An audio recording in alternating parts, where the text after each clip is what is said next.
Hello hi friends, welcome to the mission for excellence. आपके अपने channel पर एक बार आपका फिर से स्वागत है। बाय नो कि बहुत टाइम के बाद हम फिर से मिल रहे हैं।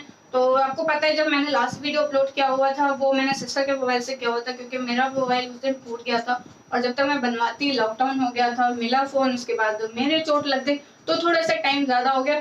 बट कोई बात नहीं, फिर से हम वापस आए हैं और आप लोगों के साथ में फिर से पढ़ने और कुछ सीखने के लिए। तो आज का बहुत ही ज्यादा चर्चा में रह रहा है टॉपिक वो है कि क्या प्रेसिडेंट की सैलरी टैक्स एग्जम्प्टेड है या नहीं।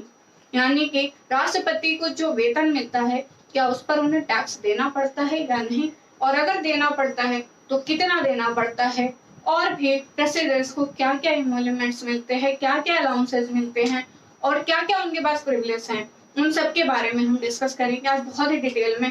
और इनमें से कोई भी क्वेश्चन आपके एग्जाम के पॉइंट ऑफ व्यू से बहुत ज्यादा इंपॉर्टेंट होगा और आपके एग्जाम में आ सकता है। तो चलिए शुरू करते हैं। तो ये टॉपिक इतना न्यूज में क्या है, क्यों है, सबसे पहले वो देख लेते हैं। तो अभी राष्ट्रपति जी माननीय श्री रामनाथ कोविंद जी आए हुए थे कानपुर में और वहां पर उन्होंने स्पीच दी जिसमें उन्होंने कहा कि प्रेसिडेंट की सैलरी है 5 लाख पर मंथ और जिस समय से वो टैक्स दे देते हैं 2.25 लाख रुपीज, यानी 2,75,000 रुपीज का वो टैक्स दे देते हैं पर मंथ।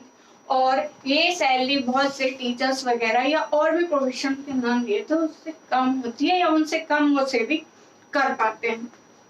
ठीक है, तो हम देख लेते हैं कि क्या, तो इस पे बहुत से मीम्स बने, बहुत सारी बातें हुई, बट वो सब काम की नहीं होती हैं। हमारे एग्जाम के पॉइंट ऑफ व्यू से हमें फैक्ट्स इंपॉर्टेंट होते हैं।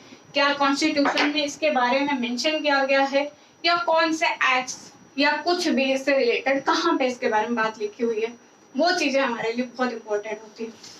तो सबसे पहले हम देख लेते हैं इंडियन कॉन्स्टिट्यूशन का शेड्यूल 2 यानी अनुसूची 2 में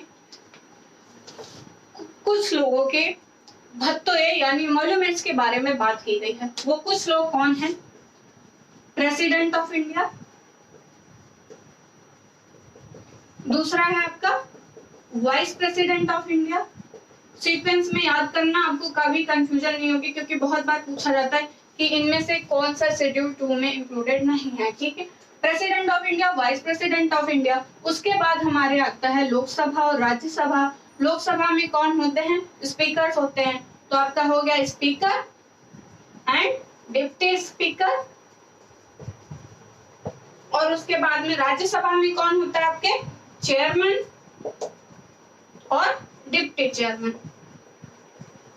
ये इंक्लूडेड होते हैं।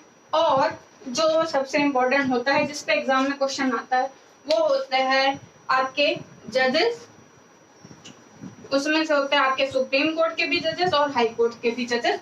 और सबसे मोस्ट इम्पोर्टेंट जो क्वेश्चन बहुत बार एग्जाम में पूछा गया वो है CAG, yes, controller and auditor general, CAG CAG, ये भी शेड्यूल 2 में आते हैं। तो शेड्यूल 2 जो है इनके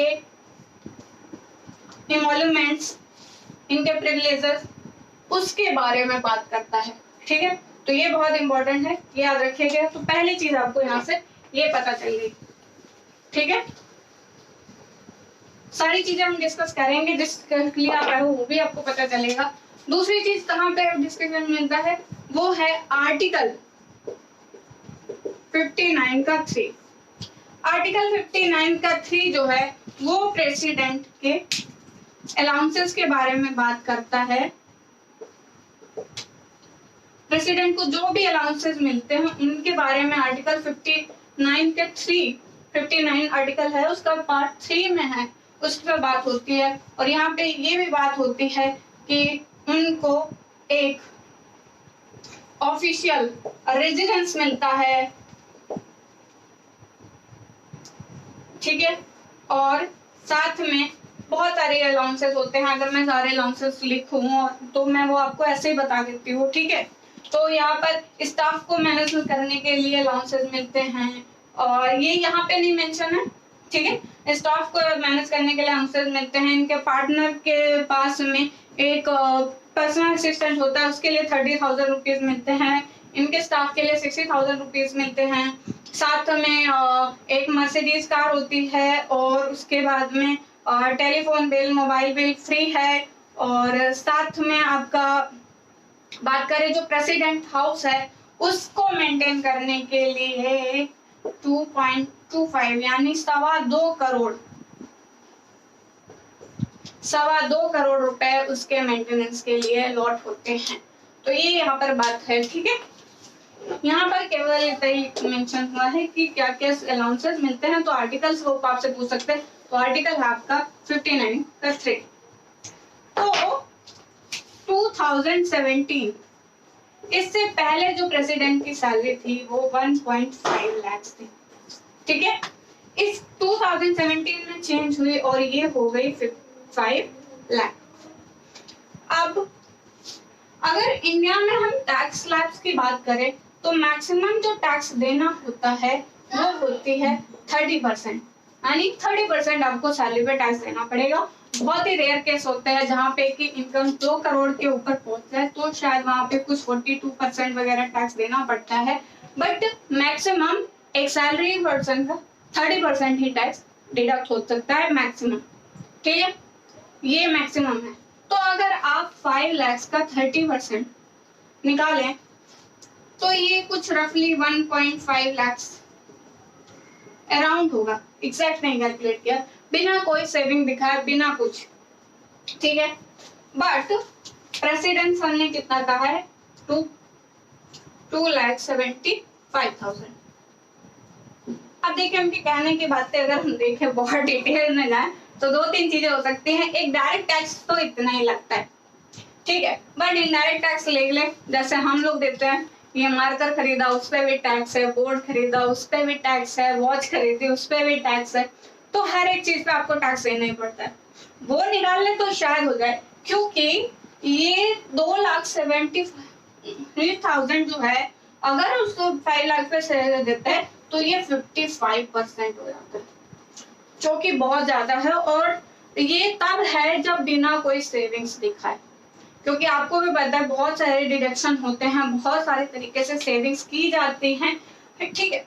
उसके बाद भी अगर ये मैक्सिमम अगर लगता है तो ये 30% होता है, जिसके अकॉर्डिंग 1.5 लाख के नियर अबाउट जो है वो टैक्स पे करना होता है।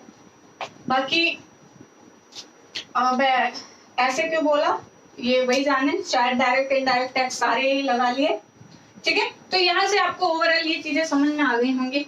तो अगर हमसे पूछा जाए कि अगर प्रेसिडेंट की सैलरी एग्जम्प्टेड नहीं है तो ये कहाँ मेंशन है, तो ये जो मेंशन है वो 2 जगह मेंशन है, वो मैं बताती हूँ आपको। प्रेसिडेंट्स के एमोलुमेंट्स और पेंशन के बारे में बात करता है एक्ट है जिसका नाम है President's Emoluments and Pension Act 1951। First time बना था उसी टाइम की बात है। तो यहाँ पर लिखा है कि प्रेसिडेंट की सैलरी जो है वो टैक्स से एग्जेम्प्टेड नहीं है। यहाँ पर प्रेसिडेंट से रिलेटेड उनको कौन से एमोलुमेंट्स मिलेंगे, किस तरीके के अलाउंसेस मिलेंगे, किस तरीके प्रिविलेज मिलेंगे, तो वो उसका बारे में किसमें है, the President's Emoluments and Pension Act 1951 में, ठीक है। तो यहाँ इसमें मेंशन है कि किसी भी तरीके से वो एग्जेम्प्टेड नहीं है। एग्जेम्प्टेड कब होता है वो अगर हम देखें तो एग्जेम्प्टेड के लिए पहला तो एक है फर्स्ट कि अगर आप सैलरी ना ही ले, मतलब सैलरी ली ही नहीं है तो आप टैक्स देंगे ही क्या, मतलब आप पूरी अपनी सैलरी सरेंडर कर दीजिए, आपको टैक्स नहीं लगेगा, ठीक है। दूसरी चीज होती है सेक्शन 10 है एक आईटी एक्ट का, यानी इनकम टैक्स एक्ट का सेक्शन 10। ये यहाँ पर कुछ ऐसी सर्विसेज मेंशन है जो कि टैक्स से एग्जेम्प्टेड हैं, लेकिन उसमें प्रेसिडेंट की सैलरी मेंशन नहीं है। तो यहाँ से ये क्लियर हो जाता है कि प्रेसिडेंट की सैलरी जो है वो टैक्स से एग्जेम्प्टेड नहीं है, और ये बताता है the President's Emoluments and Pension Act 1951 और सेक्शन 10 ऑफ इनकम टैक्स। और अगर इसमें जरूरी बातें हैं वो ये बता दूं कि प्रेसिडेंट की सैलरी कौन डिसाइड करता है, तो वो पार्लियामेंट। तो 2017 में पार्लियामेंट में एक्ट पास किया गया था जिसके थ्रू सैलरी जो थी वो 1.5 लाख से 5 लाख हो गई थी। आई होप कि यहाँ पे आपको सारी चीजें क्लियर हो गई होंगी प्रेसिडेंट की सैलरी से रिलेटेड, और आपको ये वीडियो भी अच्छा लगा हो। आप बताइएगा कि आपने क्या सीखा है कुछ नया, क्योंकि टॉपिक थोड़ा सा पुराना हो गया है तो शायद आप लोगों ने पढ़ा भी होगा, बट मैंने कोशिश की आपको एक एक बात बताने की। अगर आपने यहाँ से कुछ नया सीखा है तो वो कमेंट में करके जरूर बताइएगा। Thank you so much, take care.